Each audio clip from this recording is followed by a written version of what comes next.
ഒരു സ്വപ്ന സാഫല്യം പോലെ നീ എന്റെ ഉദരത്തിൽ വന്നുവെന്നറിഞ്ഞ നിമിഷം മുതൽ തുടങ്ങിയതാ ഈ അക്ഷമയോടെയുള്ള കാത്തിരിപ്പ്.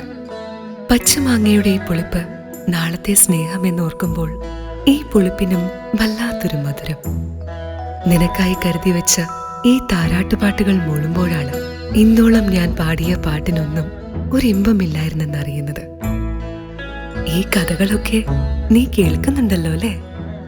കുസൃതി നിറഞ്ഞ നിന്റെ കഥകൾ കേൾക്കാൻ ഞാനും കൊതിച്ചിരിക്കാം. മുത്തശ്ശിയുടെ ഈ കരുതൽ പോലും നിനക്ക് കൂടി വേണ്ടിയ. ഈ നൂലിൻ ബന്ധം വിട്ട് നീ എന്റെ മാറിലേക്ക് അണയാൻ പോകുന്ന നിമിഷത്തിനായി കണ്ടോ, ഈ അമ്മ കരുതി വെച്ചതെല്ലാം ഏറ്റവും മികച്ചത്. പ്രകൃതി ബേബി ഓയിൽ, അമ്മയുടെ സ്നേഹം പോലെ പ്രകൃതി നൽകുന്ന പരിശുദ്ധി.